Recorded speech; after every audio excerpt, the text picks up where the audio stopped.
Port के सभी अधिकारी, कर्मचारी, अन्य महानुभाव, देवी और सज्जनों, आज विकसित भारत की यात्रा का एक अहम पड़ाव है।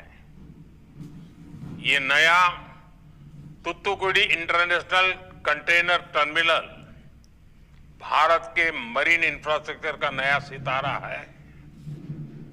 इस नए टर्मिनल से वीओ चिदंबरनार पोर्ट के सामर्थ्य में भी विस्तार होगा।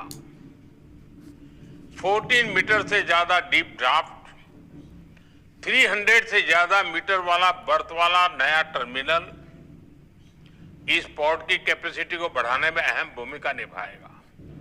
इससे वीओसी पोर्ट पर लॉजिस्टिक कॉस्ट में कमी आएगी और भारत के फॉरेन एक्सचेंज की भी बचत होगी।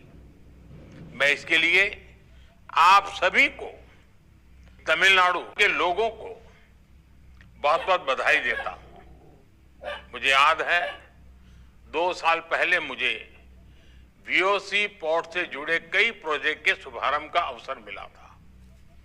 तब इस पोर्ट की कार्गो हैंडलिंग कैपेसिटी को बढ़ाने के लिए बहुत से काम शुरू हुए थे। इस साल फरवरी में जब मैं तुतुकुड़ी आया था, तब भी पोर्ट से जुड़े अनेक काम शुरू हुए थे। आज इन कामों को तेजी से पूरा होते देख मेरा भी आनंद दोगुना हो जाता है। मुझे इस बात की भी खुशी है, इस नए बने टर्मिनल पर 40% एम्प्लॉय महिलाएं होगी। यानी ये टर्मिनल मैरीटाइम सेक्टर में विमेन लेड डेवलपमेंट का भी प्रतीक बनेगा। साथियों, देश की अर्थव्यवस्था के विकास में तमिलनाडु के समुद्र तटों ने महत्वपूर्ण भूमिका निभाई है। यहां के पोर्ट इंफ्रास्ट्रक्चर में 3 मेजर पोर्ट्स और 17 नॉन मेजर पोर्ट शामिल है। इसी सामर्थ्य की वजह से आज तमिलनाडु मैरीटाइम ट्रेड नेटवर्क का बहुत बड़ा हब है। हम पोर्ट लेड डेवलपमेंट के मिशन को गति देने के लिए आउटर हार्बर कंटेनर टर्मिनल का विकास कर रहे हैं।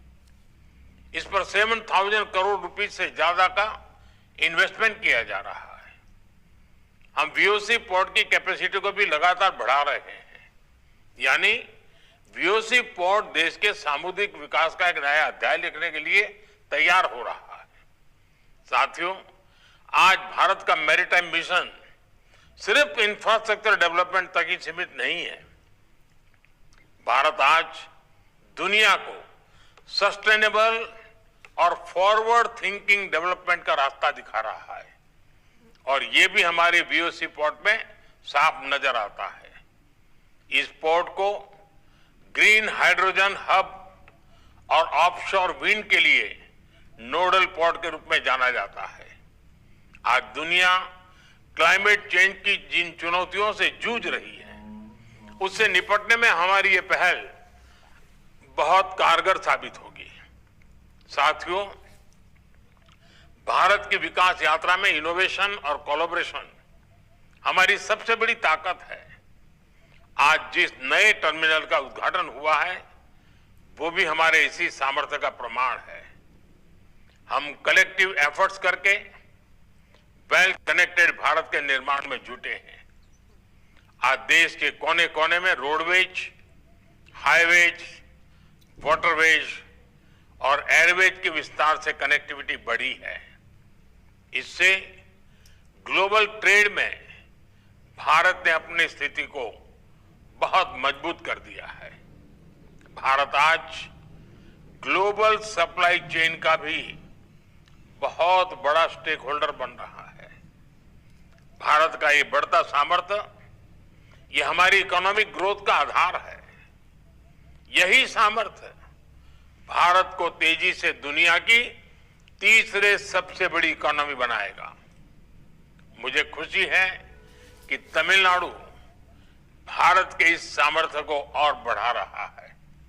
एक बार फिर दोस्तों, मोदी के इस फैसले से ऐसा लगता है कि पेंशन में 50,000 रुपये तक का मुनाफा आप देखने को मिलेगा। जी हाँ साथियों, अपने फैसले में मोदी ने समझा दिया कि हमारे लाखों कर्मचारी पेंशन धारकों का महंगा भत्ता, इसमें त्योहारी सीजन यहाँ पे अब बिल्कुल यहाँ पे नज़दीक आ रहा है। इसमें दिवाली के शुभ अवसर पर सरकार की तरफ से जो यहाँ पे इसमें मीटिंग में जो फैसले लिए गए हैं वो इसमें कन्फर्म कर दिए गए हैं। 53% डीए महंगा भत्ते के साथ इसमें पेंशन में 50,000 रुपये की वृद्धि यहाँ पे आप देखने को मिलेगी। जी हाँ साथ इसमें न्यूनतम पेंशन 7,000 बढ़ोतरी पर कर्मचारियों को बड़ा तोहफा। इसके साथ ही बताना चाहूँगा, इसमें 12 माह सैलरी का सरकार की तरफ से इसमें 50% पेंशन, जिस तरह से सरकार ने इसमें कर्मचारियों की बहाल की गई है 2004 से रिटायर्ड कर्मचारी, इसके बाद इसमें 2004 के बाद वाले कर्मचारी हैं, सभी यहाँ पे ध्यान दीजिएगा। साथियों, इसमें भारत सरकार की तरफ से आप सभी की 12 माह सैलरी का इसमें सरकार की तरफ से 4 लाख रुपए एरिया का यहाँ पे एरिया का पैसा है, सरकार इसमें कन्फर्म कर दिया गया है। जी साथ इसमें सरकार की तरफ से पेंशन धारकों की पेंशन 10% के साथ इसमें